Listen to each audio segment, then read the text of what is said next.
નમસ્કાર. નિર્માણ ન્યૂઝની વિશેષ રજૂઆત ઝીરોડ કાર્યક્રમ સાથે હું છું યજ્ઞ ત્રિવેદી. દર્શક મિત્રો, આજે ઝીરોડ કાર્યક્રમમાં ફરી એકવાર એક એમ કહેવાય ને કે અત્યાર સુધીનો મહત્ત્વનો મુદ્દો તો છે, પણ તેની સાથે ચર્ચાસ્પદ મુદ્દો એટલા માટે બન્યો કારણ કે જે અમદાવાદની ખોખરા વિસ્તારની 7th ડે સ્કૂલનો જે મામલો સામે આવ્યો, ત્યારબાદ ઘણી બધી ઘટનાઓ પણ સામે આવી. ભુજ, ઉત્તરકાશી કે પછી ભરૂચની વાત હોય કે અન્ય કોઈ પણ બાબત હોય કે જેમાં અત્યારના સમયની વાત કરીએ તો બાળકોમાં વધતો જતો સ્ક્રીન ટાઈમ, એટલે કે જે મોબાઈલનો જે યુઝ કરી રહ્યા છે, કે જેમાં ગેમ્સ રમવાની હોય, સોશિયલ મીડિયાનું સર્ફિંગ હોય કે પછી અન્ય કોઈ પણ બાબત હોય, કે જેનો ઉપયોગ સતત વધી રહ્યો છે અને સતત વધતા જતા ઉપયોગના કારણે ક્રૂરતા પણ વધી ગઈ છે. તમે આ 7th ડે સ્કૂલનો મામલો તો દરેક લોકોએ જોયો છે કે જે પ્રમાણે વિદ્યાર્થી ઉપર હુમલો કર્યો. ઉત્તરકાશીમાં એક શિક્ષકે વિદ્યાર્થીને લાફો માર્યો તો સામે તે ગન લઈને ઊભો રહી ગયો અને ક્યાંક ગોળી પણ ચલાવી દીધી. અને આ જ ઘટના ફરી એકવાર રિપીટ થઈ છે કે જ્યારે આ ગન કલ્ચર વધી ગયું છે, જે અત્યારે બદલો લેવાની જે આ વૃત્તિ આવી ગઈ છે અને જે આ માનસિકતા અત્યારે જે પ્રમાણે ક્રૂર બની ગઈ છે. બાળપણ તો અત્યારે એકદમ નિર્દોષ હોય છે, પણ આ નિર્દોષ બાળપણની વચ્ચે આ પ્રકારની ક્રૂરતા આપણે બાળકોમાં કોઈ દિવસ અત્યાર સુધી જોઈ નથી. હમણાં ડેવલપ થઈ છે. હા, થઈ છે. હું એમ નથી કહેતો કે ના પહેલાં કોઈ પણ આવી ઘટના નથી થઈ, એમ થઈ છે, પણ તેની સાથે તેને રોકવું પણ ક્યાંક હવે બહુ જરૂરી બની ગયું છે. કારણો ઉપર તો આપણે ઘણી બધી ચર્ચા કરી કે લોકો સોશિયલ મીડિયાનો ઉપયોગ કરે છે, પછી વેબ સિરીઝને બધું જોતા હોય છે, મૂવીઝ જોતા હોય છે, એમને જે પ્રમાણેના મેસેજીસ આવતા હોય છે એની ઉપર એ લોકો ક્યાંક જે વર્ક કરતા હોય છે. પણ આ બધી જ બાબતોની સાથે હવે તેને રોકવા માટેનું શું? પેરેન્ટ્સ, શિક્ષક કે પછી એમ કહેવાય કે ના આજુબાજુ તમારું સરાઉન્ડિંગ, એટલે કે કોણ આજુબાજુ રહે છે, કેવા વ્યક્તિની સાથે તમે વાત કરો છો, કેવા વ્યક્તિની સાથે તમે ચર્ચાઓ કરીને અત્યારે તો આગળ વધો છો. કારણ કે ઘણા એવા પણ ફ્રેન્ડ્સ હોય કે જે એમ કહેતા તું તાર બદલો લે, અમે તારી જોડે ઊભા છીએ, અને પછી ક્યાંક એ લોકો ના પણ દેખાતા હોય. એટલે આ બધી ઘણી બધી ઘટનાઓ છે. એમ કહેવાય ને કે અત્યાર સુધી આ મુદ્દાને એટલું બધું નહોતો ચર્ચાતો, પણ અમદાવાદની ઘટના બની ત્યારબાદ દરેક લોકોએ તેને સિરિયસ પણ લીધો છે અને દરેક લોકો પોતપોતાના દીકરા કે દીકરી સાથે વાત કરતા પણ ક્યાંક થયા છે. ત્યારે તમામ મુદ્દાઓ પર આપણે ચર્ચા વિચારણા કરીશું. ચર્ચા વિચારણા કરવા માટે અમારી સાથે જોડી ગયા છે ડૉક્ટર વિજય ઠક્કર, કે જેઓ શિક્ષણવિદ છે, ડૉક્ટર યાત્રી પટેલ, કે જેઓ મનોચિકિત્સક છે, અને ઋત્વીબેન પટેલ, કે જેઓ સામાજિક કાર્યકર્તા છે. જે આપ ત્રણનું સૌથી પહેલાં તો સ્વાગત છે. ઘણીવાર આપણે આ મુદ્દાઓ પર ડૉક્ટર યાત્રી ચર્ચા કરી હશે અને આપણે એમ જ કહ્યું છે કે ના, આપણે બાળકોને બહાર લાવવા માટે તમામ પ્રકારના પ્રયત્નો કરી રહ્યા છીએ, કરીશું, કરતા રહીશું. પણ અત્યારે જે આ પરિસ્થિતિ સામે આવી છે, બાળપણ અત્યારે તો સ્ક્રીનની કેદમાં થઈ ગયું છે. હવે તેમને બહાર લાવવા માટેના ઉપાય અત્યારે તો કયા કહી શકાય? કારણ કે કારણો ઉપર તો આપણે બહુ જ બધી ચર્ચા કરી છે અને જે પ્રમાણે સ્ક્રીન ટાઈમ સતત વધી રહ્યો છે, હવે તેને રોકવો પણ આપણે જ પડશે. કારણ કે ફોન એ આપણે જ આપ્યો છે, આપણે જ એમને શીખવાડ્યું છે કે આમાં શું કરવાનું એમ, અને હવે રોકવાની પણ જવાબદારી આપણી છે. સૌથી પહેલાં આપની પ્રતિક્રિયા. મને એવું લાગે છે કે છે ને, સ્ક્રીન ટાઈમ અને સ્ક્રીન ડિટોક્સ, કાં તો આપણે જેટલું બી ગેમિંગ એડિક્શન કે તરફ જઈ રહ્યા છીએ ને, એને સ્ક્રીન જ રોકશે. કેમ કે આપણે ગમે તેટલા મીડિયા અને પ્લેટફોર્મ્સથી એમને કહેવાનો પ્રયત્ન કરીશું, so probably this is also coming on a screen. તો મને એવું લાગે છે કે એ સ્ક્રીનથી જ રિવર્સ થશે. કેમ કે જ્યાંથી એ ઇનિશિએટ થયું હતું, એ ઇનિશિયલ પોઈન્ટ બી એવો જ હતો, અને વી નેવર ન્યૂ કે આટલું બધું વધી જશે અને આખી ચાઇલ્ડહુડથી લઈને જે ઇમ્પોર્ટન્ટ યર્સ હોય એ સ્ક્રીન તરફ જતા રહેશે ને. આઈ થિંક ચાઇલ્ડહુડ નહીં, હરેક age group, including ours, geriatric age group, everybody's life is on phone, is on social media, is on the platforms which are available. Virtual life થઈ ગઈ છે આપણા બધાની. આપણે રિયાલિટીમાં જીવવાનું ભૂલી ગયા છે. આઈ થિંક એટલે ચિલ્ડ્રન વધારે પડતું આપણું અનુકરણ કરતા થઈ ગયા છે. અને વેન એમની વાત કરીએ તો એમને વાળવા માટે એ જ જગ્યાથી આપણે પ્રયત્ન કરવા પડશે. જેમ કે આ પ્લેટફોર્મથી, કાં તો એવા જ સોશિયલ મીડિયાના જ પ્લેટફોર્મથી આપણે અવેરનેસ કેમ્પેન્સ ચાલુ કરીએ તો કદાચ એ લોકો સ્ક્રીન ડિટોક્સ થઈ શકશે. બિકોઝ આપણે એમ કહીશું કે સ્ક્રીન બંધ કરીએ, સીધા તમે એવી બધી એક્ટિવિટીઝ ચાલુ કરો. Also that is also one option I think હવે સેન્ટર્સ બી એવા ડેવલપ થઈ રહ્યા છે કે જેને આપણે રિહેબ સેન્ટર્સ તો ના કહીએ, પણ એવા સેન્ટર્સ કે જેની અંદર બધા જ છોકરાઓ પોતાના એજ ગ્રુપ પ્રમાણે, પોતાની ક્રિએટિવિટી પ્રમાણે, પોતાના ઇન્ટરેસ્ટ પ્રમાણે એટલો ટાઈમ ત્યાં આપી શકે. સ્કૂલ્સમાં બી એવું થઈ રહ્યું છે કે પોતાના ઇન્ટરેસ્ટ પ્રમાણે સ્કૂલ્સમાં એટલો time, for example half an hour, 1 hour એની અંદર જાય, સો દેટ થોડુંક એમને ખબર પડે કે મારી ઇન્ટરેસ્ટ સ્પોર્ટ તરફ છે, ક્રિએટિવિટી તરફ છે, કે કોઈ બીજા સબલાઇન્ડ ડિરેક્શનમાં છે, કે જેનાથી આઈ ગેસ આ વસ્તુ જે સ્ક્રીન તરફ જઈ રહ્યું છે એ ઊંધું રિવર્સ થાય. સ્ક્રીન્સ આઈ ડોન્ટ થિંક કે ખાલી સોશિયલ મીડિયા અને ગેમિંગ ઇન્ફ્લુઅન્સ કરે છે છોકરાઓને બહુ જ બધું જે સિરીઝ જોતા હોય છે, કે મને તો એવું બી લાગે છે કે જે day time television daily soaps હોય છે ને એની અંદર બી વાયલન્સ બતાવે છે. તો સિરીઝમાં તો પણ આપણી પાસે લોક હોય છે કે આપણે આ બધી અમુક સિરીઝ છોકરાઓને નહીં જોવા દઈએ, પણ એ ટેલિવિઝન સિરીઝ જે છે એની પર કોઈ જ લોક નથી અને પ્રાઇમ ટાઈમ પર આવતું હોય છે. પ્રાઇમ ટાઈમ પર છોકરાઓ એ જોતા હોય છે, તો ત્યાં કોઈ રિસ્ટ્રિક્શન નથી. તો I think there also we can do something કે જ્યાંથી એ રિસ્ટ્રિક્શન આવે, કે જ્યાંથી જે અનુકરણ થઈ રહ્યું છે વાયલન્સનું, કાં તો વાયલન્સ જે નોર્મલાઇઝ કર્યું છે ને કે ભાઈ પ્રોટેગનિસ્ટ ને એન્ટાગોનિસ્ટ, તો પહેલા પ્રોટેગનિસ્ટ પર લોકો ફોકસ કરતા હતા, હવે લોકોને એન્ટાગોનિસ્ટમાં ઇન્ટરેસ્ટ આવે છે કે ભાઈ જે વિલન છે, વિલનાઇઝ થયું છે, that is only heroism. So I think એ બી આખું ધીમે ધીમે રિવર્સ થશે અને આ જ પ્લેટફોર્મ્સથી થશે, મને એવું લાગે છે, કેમ કે હવે ઊંધેથી નહીં ચાલુ થઈ શકે, જ્યાંથી ચાલુ થઈ હતી ત્યાં જ આપણે એન્ડ લાવવો પડશે. સોશિયલ મીડિયા અને અન્ય એવી સાઇટ્સથી જ અત્યારે તો આપણે એમને પાછા લાવી શકીએ છીએ. ઋત્વિબેન, લાગે છે કે ના એ લોકો આવશે પાછા તેમ? કારણ કે એમ કહેવાય ને કે એ અત્યારે જે પ્રમાણે એડિક્ટ થઈ ગયા છે, નો ડાઉટ ઘણા એવા પણ જે છોકરાઓ છે કે આપણે તેમને સ્પોર્ટ્સ તરફ જો આપણે વાળીએ છીએ, એવું નથી કે ના દરેક લોકો સ્પોર્ટ્સ જે એફોર્ડ કરી પણ શકતા હોય, પણ એ લોકો ગમે તેટલો પ્રયત્ન કરીને પણ એમના છોકરાઓને અત્યારે હાલ તો બહાર ફોનથી બહાર રાખવાનો એક પ્રયત્ન કરે છે. પણ હવે કેવા પ્રકારના ઉપાયો જરૂરી છે?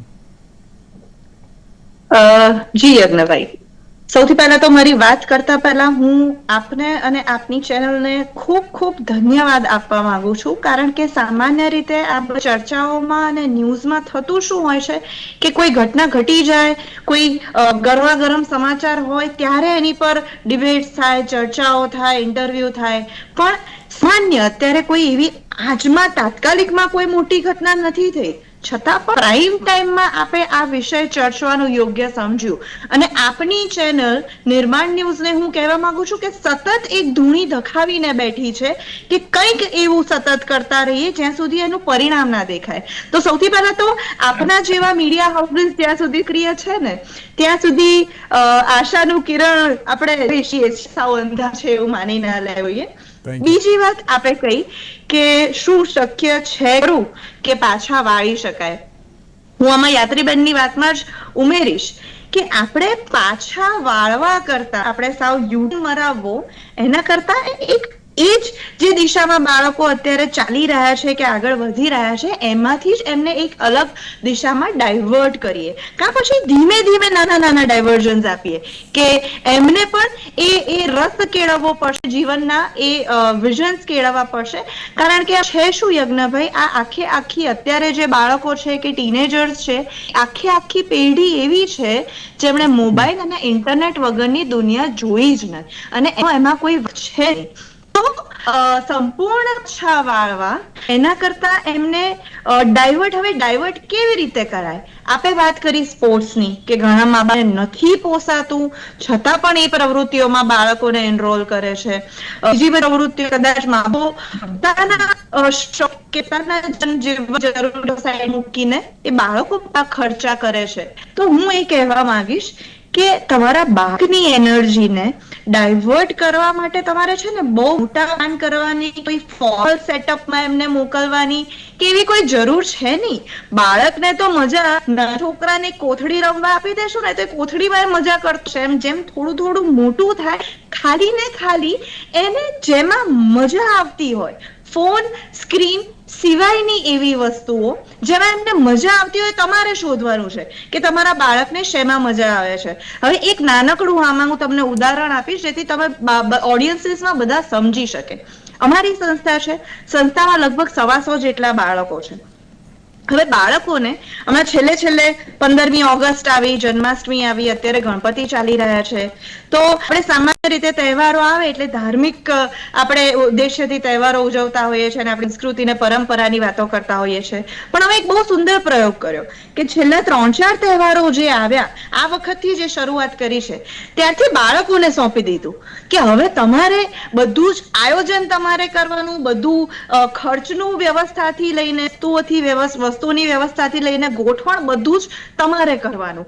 અને આટલું બધું એક કહેવાય ને કે જાદુઈ પરિણામ એનું આવ્યું છે ને ભાઈ, કે બાળકો બહુ સામાન્ય વસ્તુ હોય કે ગણપતિ બનાવવાના છે તો ગણપતિ બનાવવાની માટી ક્યાં લઈશું, લઈને એના રંગ ક્યાંથી લઈશું.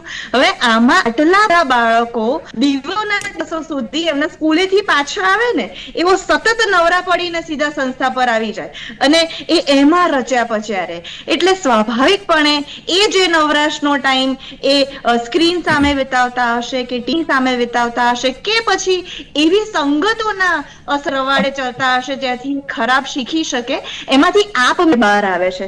તો મોટા ફોર્મલ પ્રોજેક્ટ્સ કે ફોર્મલ જગ્યાઓએ બાળકોને ના મોકલી શકે ને તો પણ આપણાથી બનતી, આપણી આજુબાજુમાં શક્ય હોય એટલી, આપણી કેપેસિટીમાં જેટલી વસ્તુ છે એમાં બાળકોના રસને ખાલી એમને જગાડવાનો છે, દિશાની છે. બાકી એ તો એનર્જીના ગા છે, હું કહું છું એ પ્રમાણે. બિલકુલ સાચી વાત છે. અને એટલા જ માટે અત્યારે તો બાળકોને અમુક જવાબદારી, એટલે કે હું એમ નથી કહેતો કે ના તમે કામ કરાવવા મોકલો, એમ ના, એ રીતનું નહીં, પણ અમુક જે નાની અમથી જે જવાબદારી આપી દો ને તો તેનાથી પણ ઘણું બધું કાર્ય પણ થઈ શકે છે.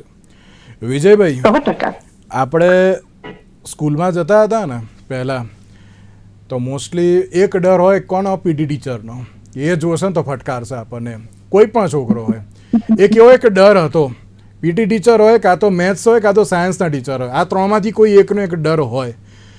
પણ વિજયભાઈ, અત્યારે જે પરિસ્થિતિ સામે આવી છે કે એક લાફો મારે તેની સામે બંદૂક લઈને અત્યારે છોકરો ઊભો રહી જાય છે.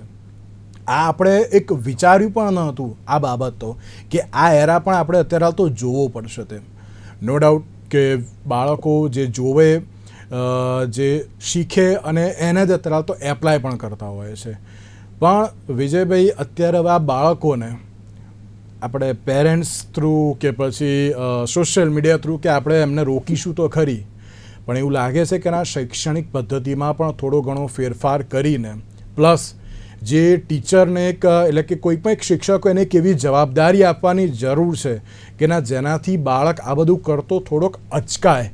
આપણામાં એક હતું કે કોઈ એક એવા જે ટીચર હોય કે જે લોબીમાં એક રાઉન્ડ મારે ને તો એ સાહેબ આખો ક્લાસમાં ભલે ટીચર ના હોય બધા સીધા થઈને બેસી જાય, એમ ભલે હોમવર્ક ના હોય ને તો કપડાં ખોલીને એકવાર બેસી જાય. એ એક હજુ હવે એક લાલ આંખની બહુ જરૂર છે. વિજયભાઈ, કઈ રીતે જુઓ છો આપ તેને? પણ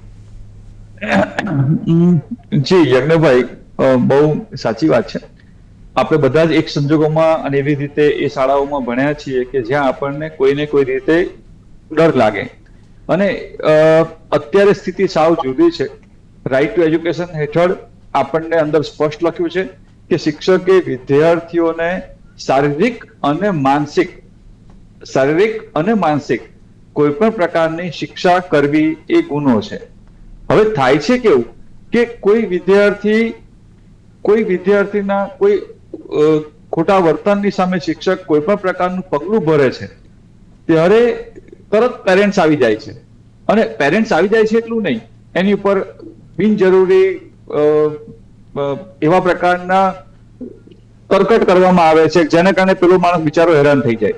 એટલે થાય છે એ કે ભાઈ મારે મારી નોકરી બચાવી છે તો મારે એમાં નથી પડવું, અને એને કારણે એને ગુનો કરવાની અથવા તો આવા નાના નાના ગુનાઓ કરવાની, નાના નાના નિયમો તોડવાની છૂટછાટ મળે છે. એટલે આ જે બાબત છે એમાં હું એવું માનું છું કે સંસ્થાના વડાઓને કે સંસ્થા સાથે જોડાયેલા કર્મચારીઓને, કોઈ શિક્ષકને એ પ્રકારની સાવ હાથ બાંધી દેવા, એ હું એને બહુ જ સારું નથી માનતો. હા, વિદ્યાર્થીની માનસિકતાને સાચવવા માટે કોઈ પ્રકારની સજા ન કરવી જોઈએ, શિક્ષણનો સાચો ખ્યાલ છે, એમાંય આપણે માનીએ છીએ. પણ બધા લોકોના માટે આ જ રસ્તો અને બધા લોકો માટે સજા, એ બંને બાબત નકામી છે અને બંનેમાં રિફોર્મ્સની આપણને જરૂર પડે. પહેલા એવું હતું કે શિક્ષકો મોટે ભાગે ગામમાં રહેતા અને બધા શિક્ષકો બધા પેરેન્ટ્સ સાથે લગભગ પરિચિત રહેતા, મોટા ભાગના. એટલે પેરેન્ટ્સ અને શિક્ષક એ બંનેનો ડર, ઘરે ટીચર ફરતા હશે, ગામમાં નીકળશે તો કહેશે, આ પ્રકારનો માહોલ હતો. અને માહોલ છે, એ માહોલને કારણે ઘણા બધા ગુનાઓ આપોઆપ અટકી જતા. પહેલા 2 આંખની શરમ હતી, હવે તો કેવી સ્થિતિ ખરાબ થઈ છે સાહેબ. માતા પિતા પણ જો બાળકને કંઈ પૂછે તો મોબાઈલ તમે ખાલી ટ્રાય કરવો જોઈએ, પોતાના બાળકનો મોબાઈલ જોઈ અને લોક ખોલવાનો પ્રયત્ન કરો તો એને પણ આ સભ્ય સમાજમાં અવિવેક ગણાય છે. હવે આપણે એટલી હદે અવિવેકની વ્યાખ્યામાં પડી ગયા છીએ કે મા બાપ એ બાળકને કશું કહેવાનું નહીં, બાળક પોતે સ્વતંત્રતા ધરાવે છે અને એ ઈચ્છે એ બધું જ કરવા માટે સ્વતંત્ર છે. પાછું એના કરતા વધારે હવે બધા સિંગલ ચાઇલ્ડ પેરેન્ટ્સ છે, એટલે એટલા બધા લાડકોડથી ઉછર્યા હોય કે જગતમાં એક માત્ર મારી પાસે એક બાળક છે જે મારા પોતાનું છે, બીજું કશું મારા જીવનમાં કશું છે નહીં, એટલે મારો બધો સમય, શક્તિ, નાણાં બધું એના માટે વાપરી નાખવાનું, જે થવું હોય એ થાય, તો એને પ્રોટેક્ટ કર્યા કરે છે. એટલે એની બધી કુટેવોને પણ રોકવાને બદલે છાવરવાનો પ્રયત્ન થાય, અથવા તો એના માટે અને કંઈક કહીશું તો કંઈક કરી બેસશે એવા પ્રકારની વિચારસરણી હવે ધીરે ધીરે ધરાવે છે. એટલે આ બધી જ બાબતો એવી છે કે બાળકને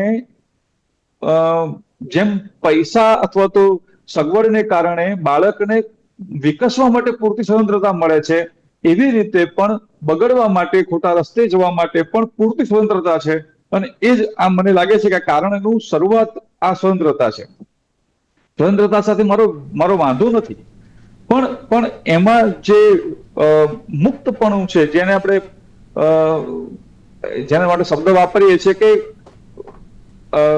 મને વિચારવું પડે કે કયો શબ્દ મૂકવો એના માટે પ્રોપર, પણ મને એવું લાગે છે કે બહુ વધુ પડતી મુક્તતા છે એ સમાજને નુકસાન કરતા છે. સાચી વાત છે. અને એવી પણ મુક્તતા, સ્વતંત્રતા અને સ્વચ્છંદતા અલગ વસ્તુ. જી, સ્વચ્છંદતા બરાબર છે, સરસ શબ્દ છે. જી, અને એક જે તમે જે મુક્તપણાની જે તમે વાત કરી ને, તો ત્યારે આ બાબત પણ સામે આવતી હોય છે. આપ ત્રણે એ બાબતથી અવગત હશો કે તું તારે કરી દે, તારે જે કરવું હોય, પાછળ હું બેઠો છું. આ જે બાબત જ્યારે કહી દેવામાં આવતી હોય છે ને, એ સૌથી મોટો ક્યાંક સવાલ ઊભો કરી દેતો હોય છે. એના ભાઈ આપણો દીકરો કે દીકરી અત્યારે હાલ કઈ પરિસ્થિતિમાં જતા હોય છે. ઋત્વિબેન, છાવરવાની બાબતને આપ કઈ રીતે જુઓ છો? તો છાવરવું કે છાવરો ના નહીં કે જેટલું છાવરવું એટલું છાવરો, પણ એ હદે તો ના છાવરો કે ના, અત્યારે તો એ જ તમારા માથે ઉભા રહે. સાચી, બહુ જ સાચી વાત છે યજ્ઞભાઈ. અને આ છે ને ઘરનો, સાહેબે કહ્યું એ પ્રમાણે આ ઘરનો પ્રશ્ન છે. આમાંથી કદાચ 5-10% ઘર જ બાકી છે, બાકી બધી જ જગ્યાએ આજે બાળકોને અત્યારે મેં કહ્યું એ પ્રમાણે સ્વતંત્રતા તો આપી દીધી, પણ જે સ્વચ્છંદતા આપી દીધી છે એમાં બહુ જ બધા કારણો છે, જેની ચર્ચા આપણે બહુ પહેલેથી કરતા આવ્યા છીએ કે પરિવારો ન્યુક્લિયર થાય છે, બાળકો, એક બાળકની પોલિસી આવી રહી છે, એટલે એ બધા ઘણા બધા કારણો છે. પણ આપણે ઘણી વાર એવું લાગે, ને બાળક પણ બહુ સ્માર્ટ હોય છે. તમે એવું કઈ સીધું ના કહેતા હો બાળકને કે તારે ગમે કરીને આવી જાવ, હું તારો બાપ બેઠો છે કે તારી માં બેઠી છે, પહોંચી વળશે, એવું તો આપણે સીધું ના કહેતા હોઈએ.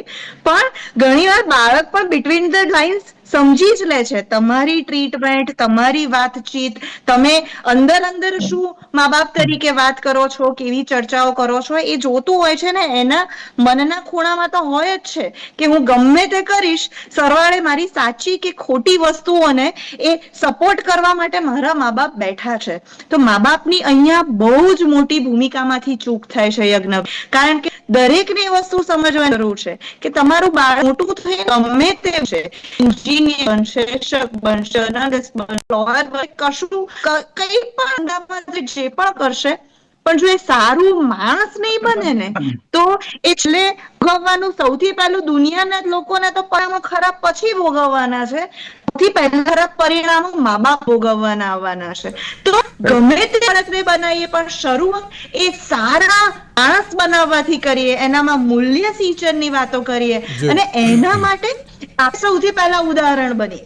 બાળકોને સલાહો આપીને કે વાતો કરીને ખાલી એ નથી, એમને ખબર છે કે તમે કરો છો તો મને શું કહેવાના હતા, તમે શું કરો છો એ જ જોઈ લો ને. તો સૌથી પહેલા આપણે ઉદાહરણ બનીએ. બાળકના આઈડિયા, યાત્રે કહ્યું કે સ્ક્રીનમાંથી જ અનુસરણ આવશે, તો સ્ક્રીનમાં પણ એવા પ્રયોગો કરી શકીએ કે એવા લોકોમાંથી બાળક પ્રેરણા મેળવે છે. તો પ્રેરણા પાત્ર વિડીયોઝ કે એપ્લિકેશન કે એવી વસ્તુઓને વધારે આપણે પોપ્યુલર કરી કે જ્યાં બાળકોને સારી પ્રેરણા મળે, સાચું ખોટું સારું ખરાબ એને એક આસપાસના પ્રામાણિક બને તો જ એ તારો દીકરો કે જે છે એ સારો માણસ છે. બિલકુલ બિલકુલ સાચી વાત છે અને આ બાબતને લઈને ક્યાંક હજુ પણ દરેક લોકોએ વિચારવાની બહુ જ જરૂર છે. ડૉક્ટર યાત્રી, આ જે બાબત છે ને કે જે પેલું ગન લઈને ઊભો રહી જાય છે છોકરો, ગોળી મારી દેતો હોય છે, આપણને લાગતો હોય છે એકદમ માસૂમ, એકદમ નિર્દોષ એને લાગતો હોય છે, પણ આટલું બધું એના માઇન્ડમાં ચાલતું હોય છે. હવે એને તો એમ કહેવાય ને કે ના, તમે ડૉક્ટર છો એટલે તમે જ એ ક્યાંક સમજી શકો છો, પણ હવે જો સામાન્ય વ્યક્તિને એ બાબતને સમજવી હોય તો એ કેવી રીતે સમજી શકે? એમ છે ને, અમારી ભાષામાં અલગ અલગ કન્ડિશન્સ હોય ને, એમાં એવું કહેવાય કે જે પર્સનાલિટી ડિસઓર્ડર્સ છે ને બાળકોમાં, એ ટીનેજ યર્સ થી એડોલેસન્ટ યર્સમાં બનતા હોય. હવે હું તમને સમજાવીશ કે પર્સનાલિટી ડિસઓર્ડર શું, કે જે છોકરો ઘણી બધી વસ્તુઓમાં એક્સપિરિયન્સ થી નાની નાની વસ્તુઓ શીખતું હોય, એની અંદર એક ટ્રેટ આવ્યો ઇમ્પલ્સિવિટીનો, અને એ બેબી એને એના ફાધરમાં જોયો હોય કે કશામાં બી જોયો હોય, કાં તો એ ડેવલપ થઈ ગયો એ વસ્તુનો ટ્રેટ, રાઈટ. બીજો ટ્રેટ આવ્યો કે ફોર એક્ઝામ્પલ હું કોઈ બી વસ્તુ રેશ ડ્રાઇવિંગ કરી લઉં તો ચાલશે, રાઈટ. ત્રીજો ટ્રેટ આવ્યો કે હું કોઈને નુકસાન પહોંચાડીશ તો બી કઈ વાંધો નથી આવતો, પોતાની જાતે નુકસાન પહોંચાડીને પોતાનું ધાર્યું પૂરું કરાવડાવીશ તો એ પૂરું થઈ રહ્યું છે. ધીમે ધીમે ઘણી બધી વસ્તુઓના સર્કમસ્ટાન્સીસથી ટીનેજ લેવલથી જેમ આગળ વધે ને છોકરું, એમ આ બધા સિચ્યુએશન ને આ બધા ટ્રેટ્સના કારણે એને થોડા મેન્ટલ હેલ્થ સિમ્ટમ્સ પણ આવે, એન્ઝાઇટીના સિમ્ટમ્સ આવવા માંડે થોડું, કારણ કે છોકરું આઈડેન્ટિટી ડેવલપ કરી રહ્યું છે, ક્રાઇસિસમાં છે, પર્સનાલિટીનું પેટર્ન આ ટાઈમ પર બની રહ્યું છે. એક બાબત ડોક્ટર યાત્રી, એક બાબત એડ કરવા માંગીશ. સેલ્ફ ઇન્જરી એડિક્શન પણ અત્યારે જોવા મળી રહ્યું છે, એ પણ ક્યાંક વધી ગયું છે. એ પણ તો એ જ કહું છું કે એ ટાઈમ પર જે પર્સનાલિટી ડેવલપ થઈ રહી છે ને, જે 21 યર્સે જનરલી આપણે એવું કહીએ કે એડોલેસન્સ એન્ડ થાય ને અડલ્ટહુડ ચાલુ થાય ત્યારે એકદમ ડિફાઇન્ડ બની જાય, એ ટાઈમ પર આપણે બહુ જ ઇમ્પોર્ટન્ટ ઇન્ટરવેન્શન્સ લેવા જોઈએ. હોઈ શકે કે પેરેન્ટ્સને જોઈને જ એ વસ્તુ ડેવલપ થઈ હોય, કાં તો ક્યાંક ને ક્યાંક બીજી જગ્યાએ જોઈને ડેવલપ થઈ હોય, કાં તો પોતાના એક્સપિરિયન્સથી ડેવલપ થઈ ગઈ. પણ જો આપણે ક્યાંક ને ક્યાંક થોડા એ વસ્તુ માટે વિજિલન્ટ રહીશું ને તો આપણને દેખાઈ જશે કે આ પર્સનાલિટી ટ્રેટ્સ ડેવલપ થઈ રહ્યા છે ને એમાંથી કોઈક આગળ વધારે પડતી તકલીફ ના થઈ જાય. તમે જે કહો છો ને સેલ્ફ ઇન્જરીના બી 3 પાર્ટ્સ હોય છે. એક તો સેલ્ફ ઇન્જરી ઘણા છોકરાઓ છે ને થ્રેટ તરીકે યુઝ કરતા હોય છે કે હું થ્રેટ કરીશ ને તો મારી ઘણી બધી વસ્તુઓનું ધાર્યું પૂરું થશે. સેકન્ડ, કે થ્રેટ સિવાયનો એક આગળનો સ્ટેપ કે એમને સાચેમાં એવા હોમિસાઇડલ સ્યુસાઇડલ આઈડિએશન્સ આવે છે, કેમ કે મેં તમને કીધું કે મેન્ટલ હેલ્થ કન્ડિશન્સ ને મેન્ટલ હેલ્થના ઘણા બધા પ્રોબ્લેમ્સ ટીનેજના એજમાં થાય, જે નોર્મલ છે, જેને ટ્રીટમેન્ટની જરૂર નથી, મે બી ખાલી કાઉન્સેલિંગથી કે કાં તો સમજાવવાથી ઠીક થઈ જશે. જો આપણે એને ક્યાંક સમજીશું તો પણ ઠીક થઈ જશે. સો એ સેલ્ફ ઇન્જરી થોડુંક એવી કન્ડિશનમાં કહેવાય કે એ સ્યુસાઇડના થોટ્સ આવવાથી ક્યાંક ઇમ્પલ્સિવલી એટલે ગુસ્સામાં પ્રયત્ન કરી દે છે અને પછી અટકી જાય છે કે ના. ઘણા એવા બી હોય છે કે જેને છે ને ઇમ્પલ્સિવિટીમાં પોતાની જાતને નુકસાન પહોંચાડીને ગ્રેટિફિકેશન મળે, એટલે ઘણા એવું કે મને સારું ફીલ થાય છે, હું પોતાની જાતને નુકસાન પહોંચાડું ને પોતાની જાત પર ગુસ્સો કરું તો મને સારું ફીલ થાય છે. તો એના અલગ અલગ ટાઈપ્સ હોય છે સેલ્ફ હાર્મ ને સેલ્ફ ઇન્જરીના. અડિક્શન નથી કહેવાતું, એ ઇમ્પલ્સિવિટીનો પાર્ટ છે. પણ again coming to the fact, આ બધું જ છે ને એક પર્સનાલિટી ડેવલપ થતી હોય ને એજ પર ડેવલપ થાય, જે ટીનેજ યર્સથી એડોલેસન્ટની એજની વચ્ચે હોય. જો આપણે ક્યાંક ને ક્યાંક જોઈએ આ બધા સિમ્ટમ્સ, ક્યાંક ને ક્યાંક રેક્ટિફાઈ કરીએ તો એ રિવર્સ થઈ શકે એમ છે. પણ જો આપણે 25 યર્સ સુધી ખેંચી લીધું પછી એ રિવર્સ થવાના ચાન્સીસ થોડા ડિફિકલ્ટ છે. એટલે આપણે જો ટાઈમલી ઇન્ટરવેન્શન લઈ લઈએ ને તો ઘણી બધી વસ્તુની પોસિબિલિટી છે. ઘણા બધા છોકરાઓના ફેમિલીના બી ઇન્સ્ટન્સીસ ને ફેમિલી પ્રોબ્લેમ્સના કારણે બી છોકરાઓ એક રસ્તો શોધી લેતા હોય છે કે હું આ વસ્તુ કરું, તો એ બી રસ્તો નથી. બીકોઝ આઈ થિંક એવા ઇન્સ્ટન્સીસ ને એવા પ્રોબ્લેમ્સ 100% બાળકોમાં હશે પણ એ વસ્તુ નથી થતી હોતી. So somewhere that is also important, અને પેરેન્ટલ સપોર્ટ બી બહુ ઇમ્પોર્ટન્ટ વસ્તુ છે એની અંદર. બિલકુલ સાચી વાત છે વિજયભાઈ. ઉદાહરણ આપે તો દરેક લોકો છે, પરંતુ ઉદાહરણ બનતા નથી આવડતું કોઈને, અને એ પણ સારું ઉદાહરણ. હું એમ જ કહું છું, લોકો મૂવીઝ જોવે છે, ગેમિંગમાં અત્યારે જે પ્રમાણેનું થાય છે, અને અત્યારે છોકરાઓ ક્યાંક એ જ બધું શીખતા હોય છે, એવી પણ બાબત છે. તો તો હવે એવું લાગે છે કે ના આપણે જે આ પહેલાં પણ એક ચર્ચા કરી હતી કે હવે શાળામાં એક કાઉન્સિલરની બહુ જરૂરિયાત આવી ગઈ છે, એ ખાલી બાળકો માટે નહીં પણ ટીચર્સ માટે પણ. શું કહેશો આપ તેને લઈને પણ? જી યજ્ઞભાઈ, દરેક શાળામાં અત્યારે મુશ્કેલી એક એવી છે કે સેલ્ફ ફાઇનાન્સ સ્કૂલોમાં ટીચર વારે વારે બદલાયા કરે છે, બહુ જ બદલાય છે. પહેલા જો એમાં ખાલી એટલો સુધારો થાય કે એ આપણા હાથમાં નથી, પણ કોઈ એક ટીચર જે સ્કૂલમાં વધારે લાંબા સમય સુધી જૂના ટીચરો ટકતા હોય, જેમ કે 10 વર્ષ સુધી માણસ ટકે છે, તો એ ટીચરના પ્રભાવમાં બાળકો હોવાના, એની સાથે મૈત્રી હોવાની, એની સાથે ફ્રેન્ડશીપ હોય, એની સાથે સરસ રીતે સંવાદ થતો હોય, તો એના કહેવામાં એને એક મોટે ભાગે એક પ્રકારનું કાઉન્સિલર બની જ ગયું હોય છે. અને એ પ્રકારનું કાઉન્સિલિંગથી એનામાં ઘણો તો ફરક પડતો હોય. ઘણીવાર વડીલ ટીચર જે બહુ ભણાવતા ના હોય પણ કેમ છે બેટા, શું કરે છે, એવા પ્રકારના પ્રશ્નોથી પણ ઘણું બધું એ રિલીઝ કરી શકતા હોય છે. જે મેડમે કહ્યું એમ કે પર્સનાલિટી બનતી હોય છે ત્યારે એનામાં જે ફ્લો છે એ ફ્લોને ખાળવા માટે અથવા કોઈ જગ્યાએ કાઢવા માટે કોઈ ગેપ મળી જાય, કોઈ ખૂણો મળી જાય, એ એના માટે બહુ જરૂરી છે. તો આપણે ત્યાં જે એક તો બીજું એક નવું શરૂ થયું છે કે કોઈ પણ પ્રકારની કો કરિક્યુલમ એક્ટિવિટી નહીં કરવાની. આપણે શું કરવાનું તો કે વર્ગમાં ભણવાનું, ટકા લાવવાના. હવે આ ટકા લાવવાની જે મેથડ છે એ એટલી બધી બોરિંગ અને ખતરનાક છે કે આપણે ગમે ત્યારે આપણે આતંકવાદી જ પેદા કરવાના છીએ. હું એવું માનું છું કે કો કરિક્યુલમ એક્ટિવિટીઝ, હું ખાલી સામાન્ય વાત કરું, તમે સમૂહ પ્રાર્થના કર્યા વગર શિસ્ત લાવી ન શકો. આ એકદમ સાદું ગણિત છે. બિલકુલ. તમે સમૂહ પ્રાર્થનાથી, કારણ કે સાથે લોકો પીવાશે, સાથે જોડાશે, સાથે રમશે, સાથે ભણશે, આ ભેગું થશે ને તો જ એનામાં શિસ્ત આવશે. અત્યારે તકલીફ એ છે કે બીજા માણસને સહન કરી શકે એવી સ્થિતિમાં જ નથી. તો આ બધી બાબતો એવી છે કે દિવસે દિવસે એને, હું તો એવું માનું છું કે પોતે સ્કૂલે આ પ્રકારની વ્યવસ્થા ઊભી કરવી જોઈએ. એના માટે પેરેન્ટ્સને તૈયાર કરવા, કે સ્કૂલો પેરેન્ટ્સ ચલાવે છે, તો એ પણ થોડું વિચારવું જોઈએ. જી બિલકુલ બિલકુલ. એક 30 સેકન્ડ હું આપ ત્રણેયને આપું છું, એક મેસેજ 30 સેકન્ડ. વિજયભાઈ. હું મા બાપને, પેરેન્ટ્સને ખાસ વિનંતી કરું છું કે તમે તમારા બાળકની વ્યક્તિગત કાળજી લેશો, કેર લેશો, તો જ તમારું બાળક સારે રસ્તે જશે અને મોબાઈલથી દૂર રહેશે. જી ઋત્વિબેન. જી, આ સોશિયલ મીડિયા, ઇન્ટરનેટ, સ્ક્રીન બધાથી બાળકોની પર જે માહિતીનું ઘોડાપૂર આવે છે ને, એ તો આપણે રોકી નથી શકવાના, પણ આપણા બાળકના મૂલ્યોમાં, બાળકના ચારિત્રમાં એવા મૂલ્યો સિંચીએ કે આપમેળે જ એ શું સાચું શું ખોટું એ પોતાની રીતે જજ કરતું થાય. કદાચ નહીં જોતા હો તો પણ એને પોતાને ખબર પડવી જોઈએ કે આ સારું છે અને આ ખરાબ છે, એવું ઘડતર કરવાનો પ્રયત્ન કરીએ. જી doctor Yatri, last and final. I agree to Rutviben completely. અને બીજું હું ખાલી એમાં એડ કરીશ કે હરેક બાળક ડિફરન્ટ છે, હરેક વ્યક્તિ ડિફરન્ટ છે. તો બાળકને આપણે સમજવાનો પ્રયત્ન કરીએ તો સામે એ પણ એ રીતે રેસિપ્રોકેટ કરશે, બીકોઝ બાળકને ડિવર્ટ કરવાના ડિરેક્શન્સ ઓલવેઝ ડિફરન્ટ હોવાના છે. સો ધેટ્સ ઇટ. બિલકુલ. આપ ત્રણે અમારી સાથે જોડાયા, આપ ત્રણે ખૂબ ખૂબ આભાર. દર્શક મિત્રો, ફરી એકવાર આપ સૌને કહું છું કે જે પ્રમાણે બાળકોમાં સ્ક્રીન ટાઈમ વધી ગયો છે, મહેરબાની કરીને બીજું કંઈ ના કરો તો ચાલશે, પણ વાત કરો એમની સાથે, એ લોકો શું કરે છે, ક્યાં જાય છે, કોને મળે છે, એમના ફ્રેન્ડ્સ કયા છે, કેવી રીતે તેમની સાથે વાત કરે છે, બસ થોડી ઘણી ધ્યાન રાખશો તો પણ આપણે જે બાળકો અત્યારે આવતો, જે સ્ક્રીન ટાઈપ તરફ અત્યારે આવતો આગળ વધી રહ્યા છે, આપણે તેમને પણ ક્યાંક રોકી શકીશું. તેની સાથે આજના વિશેષ કાર્યક્રમમાં મને આપશો છે. નમસ્કાર.